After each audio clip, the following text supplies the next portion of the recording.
Hello and welcome to this TCT live broadcast. I'm Laura Griffiths, Deputy Group Editor at TCT Magazine. We were recently invited to take a behind-the-scenes tour at Photocentric, a UK-based manufacturer of photopolymer resins and 3D printers. But due to social distancing measures and lockdown restrictions, we decided to send some questions over to the team to answer on the production floor and find out more about how its 36 large format LC Magna 3D printers are being used to manufacture millions of face shields for the NHS. Here's Photocentric's 3D Development Manager, Ed Barlow, to answer our questions. And after that, stick around as I'll be joined by TCT editors Daniel O'Connor and Sam Davis to talk more about the lessons the 3D printing industry has learned in responding to the crisis and how we might be better prepared for future challenges. So let's take a look. Photocentric first get involved in the fight against COVID and producing these face shields? When COVID first hit, Photocentric, like many companies, wanted to help. We looked at what we could contribute towards the huge effort towards producing PPE, and we started designing one of these face shields. We very quickly went through many iterations using our 3D technology, and then very quickly scaled that technology up, scaled the production up to what you see behind me today. Can you talk about why 3D printing is actually a good fit? So 3D printing is a great fit for this challenge in particular, mainly due to the speed it can produce. So we went from nothing to a finished product. We iterated it 23 times in a matter of days, and then we could scale up remarkably quickly with 3D printing. There's no tooling involved, and you could just print whatever you like, whenever you like. So that was the main advantage. The process we use here at Photocentric is a new way of 3D printing that we developed here in the UK at Photocentric. It uses LCD screens and prints using a liquid resin which we turn hard with light. We take the light from the screen and produce a 3D part that we grow out of the liquid from there. We produce everything here, which is one of our big advantages. Whilst the whole world was shut down for COVID, we had the great opportunity, given that we make our own chemicals, we make our own resins, we formulate our own resins in-house with our own chemistry team, we build our own printers with UK stock. So we had we had all the bits we required to build this farm behind me, and it allowed us to do this in a matter of a few weeks. Tell us about the Magna farm. What's involved in running such a large-scale operation? The Magna farm, as you see it behind me, is actually still under development. We've still got printers going in, we've still got machinery arriving, and we're still upgrading the equipment we've got, even 6 weeks later. That's just the development side of it. In terms of running it, it's a logistical challenge that we had to overcome in a very short space of time. We hired over 60 new employees to run the farm. We have new people trained to actually run the printers themselves. Then there's various other steps afterwards, which include post-processing the parts, washing the parts, sticking foam and other bits onto the parts. We cut our own elastic, we cut our own shields for the face shields. All of that we brought in-house, mainly due to what else was happening in the world at the time. Just was not able to get that running, so we brought everything in-house as much as we could, and that's what is behind it. Everyone's jumped on board. We've had directors cutting elastic if needed. We've had everyone just doing whatever is required to get parts out the door. We're now at a stable production where we have a great team on running 24/7 to produce the face shields. So you're delivering these face shields to the NHS? Yes. Can you talk about how that came about and your ambitions for the mass manufacture of over 7 million? We originally set out with just a few printers, just making a few which we were sending all over the world to whoever needed them at the start of the pandemic. We then obviously received the NHS order for over 7 million face shields, which was a huge challenge for us. It took a lot of effort and a lot of work, but we have managed to scale it up to the required volume. So we're now producing at a rate of 50,000 a day, 350,000 a week, every week. The mass scale up of 3D printing is something that we have always wanted to do. It's been our vision from day one. What this pandemic has actually almost allowed us to do has just taken that and advanced it hugely over the period.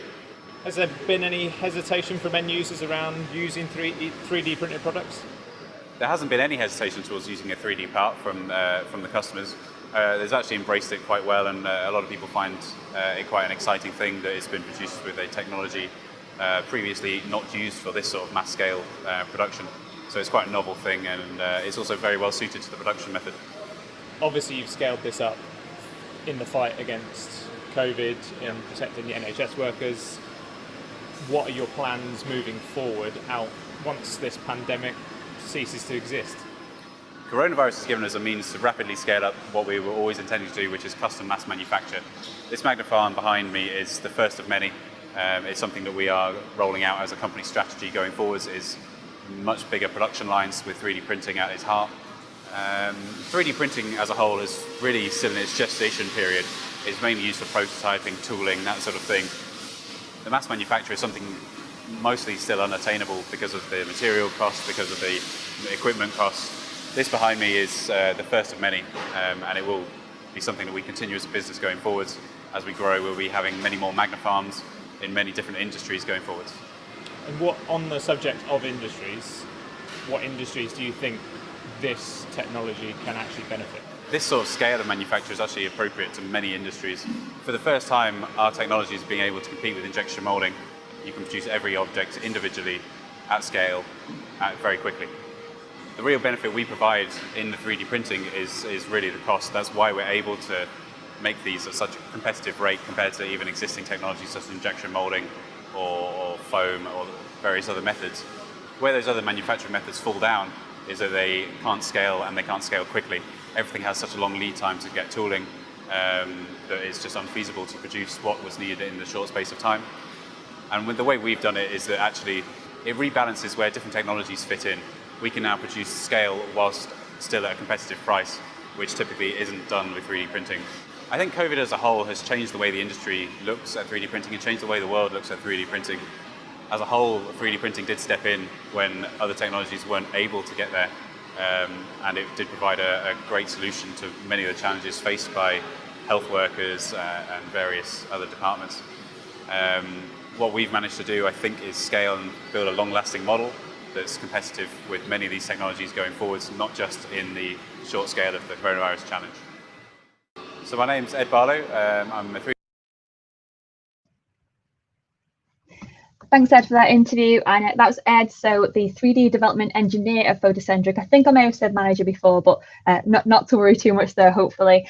Yeah, and thank you as well to the team for posing those questions for us. We sent those a few weeks back now to the guys over there to answer for us remotely. And it's just one of the things that we've been trying to do recently as kind of, I really don't want to say the new normal, but there you go, I said it. Just one of the alternate ways of interviewing people and doing site visits. And I must say that has really made me miss doing site visits. So I'm joined here now by our head of content, Daniel O'Connor, and our assistant editor, Sam Davis. Hello. Hello, Laura. Hello. Does that make you miss going and doing site visits? Because I really do now. It makes me wish that I was going into a dark room. It was like watching an old movie where they were doing the photographs in a dark room. But no, I'm stuck in a shed instead now, Laura. Yes. Yeah. How are you finding it, Sam? No trains going past right now, I hear, which is pretty good. Yeah, so I, as Ed was talking there, I quickly made the move from the conservatory to the dining room, not because of the trains, but because it's too hot in there and can't work in any heat over 25 degrees apparently. So. And I'm doing pretty well because just before we started this video, construction began outside of my flat, but now it seems to have shut down. So I think this has all worked out pretty well so far. Well, fingers crossed. Anyway, so we're all here today to talk a bit about, first of all, about some of the points that Ed raised in the video, but also just more broadly about the way the 3D printing industry has really come together and reacted to the COVID-19 pandemic. We've spoke about this briefly already on a podcast a couple of months back, but of course things that have really accelerated and changed in that time. And then also a little bit about what the things that we've learned really mean for the future of 3D printing and reacting to future crises like this. So since March, myself, Sam and Dan have been constantly contributing to a live blog about coronavirus and 3D printing, which is 30,000 words, I think, with the last word count on it, something ridiculous like that. Yeah, and I think, how long did you say that take to read, Sam? I googled it and it's 1.7 hours. Wow. So you've got 2 hours. But the way we did it as a live blog, so just kind of as news was coming in, which it really was coming in all the time. I mean, of a daily basis, we were getting like tens of press releases from companies that were making, whether it was 10 masks and sending them to a local business, or whether it was companies like Photocentric producing millions to deliver to the NHS and other healthcare organisations. So what's nice now is to look at it as sort of a timeline of how the industry responded from those initial things. Like, I think the first story on there was Materialise doing one of those 3D printed the door openers, like the hands-free door openers, to see how it's gone from that to something like Photocentric mass manufacturing on such a huge scale. So that's been really cool to see how it's developed in that time.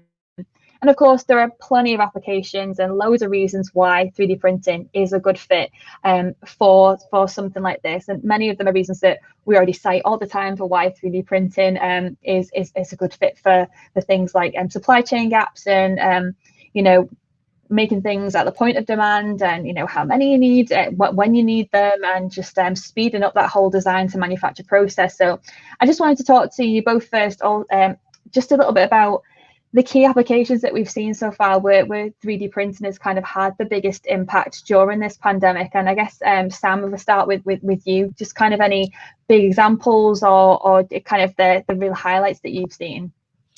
Yeah, well, I mean, in terms of applications, I'm not sure how you'd measure which have, more impact against the others. But if you take face shield components, they seem to represent the low-hanging fruit application in this instance, with a design that wasn't too complex, or an assembly process that wasn't too complex. Didn't seem to need a high-performance material per se. Just something that was functional, did the job. We saw companies far and wide deploying the technology for this application, churning out thousands of parts, collectively probably millions, tens of millions maybe, with orders like, the one Photocentric had from the NHS. They seem to be, welcome. To a lesser extent, we had components for masks and respirators and valves to convert non-medical equipment to medical equipment, and then eventually, after extensive testing and certification processes, we had the nasopharyngeal swabs being produced at high volumes as well. I think by the time we got into maybe April, the number of tests being carried out and the number of tests able to be carried out became a huge discussion point, certainly in the UK. So I think the millions of swabs that have been additively manufactured by the likes of Carbon, Origin, Formlabs, and Vision Tech. I think Nexus 3D mentioned this week that they were doing stuff around that as well. Will have had a huge impact in identifying, subsequently treating the virus, as the face shields will have done in allowing medical and other professionals to carry out their jobs. So I think there's been huge impact right across the board. Dan, what about you? Any particular, I don't want to say favourites, that sounds like an odd question to ask, but any particular key applications to highlight? What I've found more interesting than that really is like how almost the technology's found their like natural application in this. So, cheap FDM machines, people were churning out their own like clips for face masks. But then you've got the resin printers, which are doing the swabs. And we saw like Structo was the most recent one. They're doing 1 million swabs for Singapore. And then you've got the Origin and the Carbon thing that Sam mentioned. And then you had like the metal machine manufacturers who were responding to the calls from the government for ventilators and things like that. So there was no like kind of like, it didn't seem like the industry needed to have a debate about who's doing what and what's doing what. They all just kind of like got down to it. And it was really nice to see that in a crisis, people kind of, okay, we'll do this job. And it was really nicely segmented rather than this like competition. And as Sam mentioned, with somebody like Carbon and Orange doing the swabs, traditionally you would imagine that those two are pretty competitive, but I know that they joined forces for the greater good. So that's kind of more, that's application, more just the industry's response in general to, okay, well, we'll do this, you do this. It's quite nice, I thought. Yeah, I was talking to Formlabs about that yesterday, actually, and they were just saying that because they're part of that same collaboration you just mentioned there with like Carbon and Origin to provide the test swabs, and just that it really hasn't been about this competitive spirit. It has just been about seeing the need and just getting the job done, and really just talking to the end users, like healthcare centres, of finding out what they need, rather than just kind of just trying to be the one solution to the problem, which is something else I kind of wanted to talk about. It's just, I remember at the start, as I said, we were getting so many press releases coming in every single day, and it ranged from things like someone with their own 3D printer in the house wanting to print things and not knowing where to send them, or it was like a company who was manufacturing thousands, like a BCN 3D was one that kicked off quite early on. And I just think that at the start, it sort of seemed like there was a lot of goodwill and a lot of people wanting to help, but not necessarily a clear pathway about how to actually get that into the right hands, or whether we were making things actually were necessary. And I think the ventilators was one of those at the start where in the beginning it was this big rush to make these ventilator components because we thought we were going to need so many of them. And it's something Formlabs mentioned yesterday, actually, that they went to manufacture things like that, and then it turns out we didn't actually need as many as we thought we did, and there was a lot of people trying to solve that problem. And so looking through the blog, when you see how things have changed and how things have almost streamlined, do you think sort of we're a bit better prepared now to know where 3D printing offers the most advantages, like say that if we do get this second wave, or even for any other future crisis where 3D printing may be a help? Do you think we kind of understand now where the technology kind of as the best fit? I think so. I do remember, I think there was loads of that kind of stuff on social media where people had the capacity or some capacity and we're trying to figure out how best to harness that. It seems to have settled down now. I think, as Dan mentioned, everybody knows what application their printer is probably suitable for. People have a much better idea of what kind of their capacity can handle and what volumes they'll be working at. And I think by this point most companies will have matched up with an end user, whether it's like Photocentric with the NHS and just kind of a local healthcare centre. They'll have secured contracts, so on, maybe even had discussions, like you say, about how their services might be required if further down the line, or maybe production continues and they begin to store parts in inventory. I don't know how they'll go about that, but I would also suggest as well that traditional suppliers who were maybe caught cold by the supply chain disruptions and so on earlier this year, that they'll also be better prepared too. So it'll be interesting to see to what degree 3D printing is needed or deemed to be the better route to go down if and when supply chains are stretched again and demand spikes. I think we've heard a couple of instances how AM was used as a kind of short-term option, and then while manufacturers went to kind of source their tooling and so on for a traditional method of manufacture, they'd have product going out for a few weeks and then they were able to scale up to mass volume. So maybe we'll see more of that. It'll be interesting to see how it plays out. Yeah, and it's interesting to see how it has. Sorry, Dan, you go ahead. No, I was going to just agree with Sam. It's like it's obviously, I'm going to use that dreaded word. It was unprecedented, this, and at the start there was a lot of scrambling. But actually, I feel like I'm quite pleasantly surprised with how quickly the industry got its act in order. Obviously, there were initiatives like the America Makes one, in which there was best practices that were shared there, and it kind of goes some way to show how flexible this industry is and these technologies are.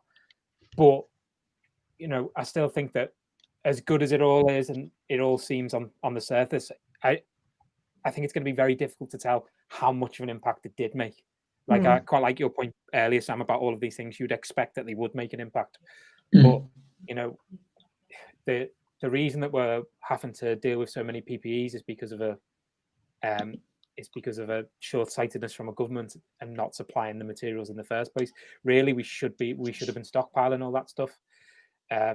So 3D printing's always had this, like, it's good in a it's good in tragic circumstances, or it's good in a crisis, because we often saw that with the houses, or with 3D printed prosthetics and things like that. But this was a really impressive demonstration about how it could do it. Yeah. Yeah, and I suppose we'll talk a little bit more about that. I was going to talk about it later actually, but I guess we'll talk about that now then. So, Ed did comment before that he believes that the way 3D printing has really stepped up to this challenge has changed people's view of the technology. And that is certainly something that I've been hearing from conversations where maybe people hadn't considered it before for certain applications, or maybe they're a little bit weary of it, thinking the material properties weren't as good, or worrying about all the extra things you've got to think about in order to manufacture something with 3D printing. But do you think that's fair to say that we are seeing a slight attitude change towards 3D printing? And also, do we need to kind of capitalize on this moment in a way to kind of help that acceptance grow even further? It's kind of like when everyone was talking about 3D printer when it was a consumer thing, but then it didn't actually go anywhere, so people stopped feeling excited about it, and you had this dip. In a way, now it's like people know this can be used for these applications for very, very real world problems, and scale up to mass manufacture. So do we need to kind of jump on that now and keep talking about it so that people keep using it for these worthwhile applications? I think so. And do you want to go first, Dan? After you. Okay. No, after you. Well, I think as you said, and as Ed alludes to, there'll be manufacturers out there, maybe even end users in the medical field as well, who have probably a newfound trust in technology in terms of, as Dan mentioned before, the ability to meet a need quickly and do so repeatably and at scale. I think from the conversations I've had, companies seem to be talking about the kind of the flexibility of it within the supply chain, and the flexibility it offers in factory setups, bringing with it the ability to allow manufacturers to turn parts around quickly, make something tomorrow that they weren't making yesterday. And these ideas of distributed manufacturing, producing parts locally, as Photocentric have been doing, and close to the point of need, as you mentioned before, deploying that infrastructure in several locations if they need to, so you're not relying on one location to manufacture all of your products, like the whole world seemed to be doing with China and regions in Asia. And this industry has been talking about things like that for a long time. And I think a lot of manufacturers will maybe now see the benefit of implementing AM for those reasons post COVID-19. And another thing to add on to that, we've spoken between us, Laura, CEOs of Materialise and Xometry, who've both highlighted how that not only helps in supply chain crises like we saw during the pandemic, but also will help a great deal in the fight against climate change. And kind of that's the whole sustainability message. So there's definitely scope to harness the many experiences from this crisis and attribute them to things that manufacturers are going to have to consider now and certainly in the future. It's like a Dan, did you have a point? real it's like a real condensed version of the hype cycle, basically. Obviously you mentioned there, Laura, that we saw the hype of and it was when we both probably started at first. It was in the peak hype, the peak will.i.am as chief creative officer days, and there's this constant argument about how it unlocked the message of 3D printing in the boardrooms. I'm not so sure it did, but at least this is something that is an industrial application, and it does, as Sam said, show that we can have these decentralized supply chains and we can move quickly. But inevitably, there are going to be people who say, right, okay, well, if it works for this, it'll work for that, and then it doesn't work for that. At the end of the day, it's still about finding the right application. It doesn't matter what or how quickly it is. But one thing I will say is that we talk a lot about like the cost justification of 3D printing, and sometimes when it comes down to it, the cost is too high for people to really move towards it. And Phil Reeves once said to me that, like, people can and ah about the cost of 3D printing, but when it comes down to a crisis and there's a problem and it's flexible enough to make that part, then the price goes out of the window. And he was using that as an example about a part on a car where somebody down the line had forgot to order something in the supply chain, and then they needed that part. So they did a low volume run of 3D printing and it worked, and nobody really knew. And so it's nice to see that the technology does have this like place in a crisis, and that therefore, but crises aren't just limited to pandemics. Crises are limited to a loss of tooling, to a lot of different things in manufacturing, and 3D printing really can step into that. Step into that realm there. So it's kind of like not just looking at 3D printing as its cost versus manufacturing, but those things like speed and time and flexibility that it can gear up quickly. I think that's really interesting. And I think you've touched on it before, Laura, but it's interesting to see a lot of these OEMs like Photocentric almost kind of pivot to a different business model, a service bureau business model, in which they have done in this crisis. And, you know, it's nice to see that is capable in this industry. Is, I'll say it again, it's the buzzword of the day. It's flexible.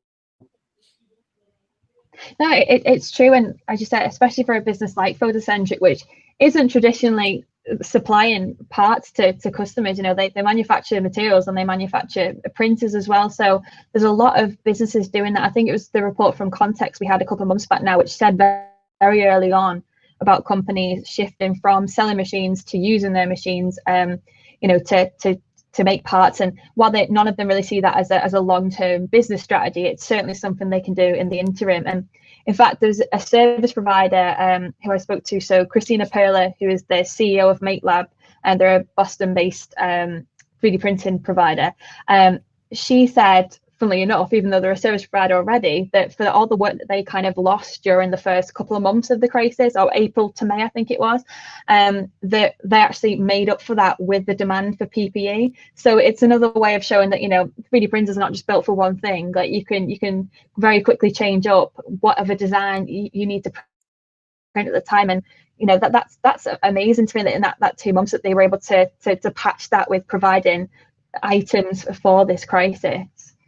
Something I wanted to talk about, because I know we spoke about this kind of when we were talking earlier today, but a bit about mass manufacturing and how this pandemic, and particularly this story with Photocentric, has really highlighted how we can switch to scale manufacturing and switch to mass manufacture with 3D printing. So I think Ed said, was it 350,000 components a week for these face shields? And you know, these are the kinds of numbers that we have only really seen so far, like proper numbers, proper mass manufacture from things like the hearing aid industry, and more recently things like aligners. But that has been established like over time, whereas things like the face shields and the swabs especially, that mass manufacture has just come about what feels like overnight. Really, we've really been able to just quickly accelerate and scale up. And I suppose it's with someone like Photocentric that makes kind of the like smaller machines, although I think the Magna farm machines they're slightly bigger, and you know, you get more printers and you scale up manufacture that way. So do you think it's kind of shown 3D printing's ability to enable that mass production at scale now, and show that there are more areas that we can really do this? I think if the application is right, and in the case of the test and solves, if you can process a suitable material that can get certification, then I think, as we've seen with some of the other parts that you mentioned, that it can fulfill orders to big scale. So, you know, you could argue in some instances during the pandemic, the technology has demonstrated the level of repeatability and quality that was required. It's, you know, it's not the same as a part that maybe needs to have a longer lifespan, a greater level of reusability or durability. But in this instance, parts are being delivered at scales, like you say, and, you know, we've only seen in a few other applications. I think, as Ed references and Dan mentioned before, that the cost of materials and equipment, and you know, overall the cost per part probably does remain a barrier so long as companies aren't in a state of crisis. If they've got time to think about it and make those calculations, then I I think these higher volume applications will still, for the time being, be few and far between. Obviously, I don't think anybody's expecting to be hearing about new mass volume applications every day post-pandemic. There'll still be the exception to the rule, if you like. But in some factories, maybe there is, as we mentioned, kind of a new perception of the technology, and in time, who knows what that'll lead to. Mm-hmm. I think it's kind of highlighted what we did already know, in that, as you mentioned, what is it, 99% of all custom hearing aids are 3D printed, and it's a quite similar application, but in a way, custom 3D printed earphones are even better because of this, because obviously they are, each one is different. But like I looked at something like the Chanel makeup brush, which I bring up quite a lot, but I find that it's that one of the enablers of that is the ability of post-processing, and it's all about automation. And I know that we're going to talk a little bit about like the bot farm situation, but what they're doing there, Photocentric, you do need this like hive mind for all the machines, and there's quite often, like, you'll see some of the marketing that will say that, well, you could buy 1,000 of these smaller machines or one big machine, and you need them all to be connected, and you need some level of automation at the back end of that, because otherwise the manual labor that goes into it becomes too labor intensive and becomes too cost intensive. And that's the same when it comes to SLS printing, and technologies like AMTs and like dimensions and post-process have all enabled them all to scale up a little bit quicker. I personally think that HP's technology has really benefited from that, like in terms of mass manufacturing. And we've seen quite a lot of these like smaller, not necessarily low volume, but these kind of mass manufacturing applications with those technologies that's proved to be cheaper than injection molding, let's say. But it is about, for me, it's still all about that manual process at the end of it. What the end of a part, if you injection mold a part, it comes out and it's good to go pretty much. But if you've got to clean every part, and you've got to make cure every part, and you've got to wash every part, then that's a different story. So I do think we have mass manufacturing applications, and the crisis has shown those up. But I still think that it's all about what comes out at the back end, to be honest. And it'd be interesting to see whether in 2 years these kind of parts are being mass produced with additive, because there's no guarantee that when everything settles down that it is the best way to produce a test and swab or a face shield component. Well, I think we spoke about this when we first did our COVID-19 podcast, where we said it's just the face shield component is maybe 3D printed, but you've still got to find that acetate to use as the shield, and whatever is going to attach those things. So you're right, and maybe it won't be the best or most efficient way to make these devices in the long run. And kind of just extending a little bit on what you were saying then, Dan, about mass manufacture. So in the interview, Ed mentioned the fact that this has been quite a quick learning curve for them. They've managed to scale up with the manufacturing of these products, but they're hoping to now replicate these 3D printer farms for other industries and other applications. And there's plenty of applications that we've just mentioned there where this could be really useful. So do you think maybe there's a good opportunity to take some of the lessons that we've learned here from things like, from the mass manufacture with printer farms here, and apply them elsewhere, or maybe broaden business opportunities around 3D printing for other application areas? Maybe. I know there's a few vendors like Stratasys and 3D Systems who do also kind of offer these printing services. I think does Prusa have a print farm as well? Yeah. And I think as the context report earlier this year mentioned, with the economic concerns, it would probably seem on the face of it a good idea for many companies who don't have that offering to sort something out. It would be, as they say, it'd be reasonable to expect that machine sales to dry up, and that could feasibly halt any momentum that has been generated with the technology in this period. but companies are still going to need parts, even if they're not paying for machines. And maybe, you know, in a few more months, if a second wave does materialize, then hospitals and medical centers are going to need COVID-related parts, significant volumes again. So I can certainly see why companies might be looking to implement these kind of things, even if, you know, as I think you mentioned before, it's only a temporary arrangement. Mm-hmm. Dan? I wonder, like, looking in towards the future, in almost like a sci-fi level, wouldn't it be possible, rather than having all of these like bot farms where we've got hundreds of printers in one location, if there was kind of like I mentioned the word before, but like a hive mind for, let's say you've got a suite of Ultimakers across your business, across the world, if it can just gear up and say, right, okay, these are dormant now, we'll just send all these will all print there then. I know that Airbus have been working on something that's very similar to like a 3D hubs model, in which they want to connect all of the 3D printers that are on the Airbus network across the globe.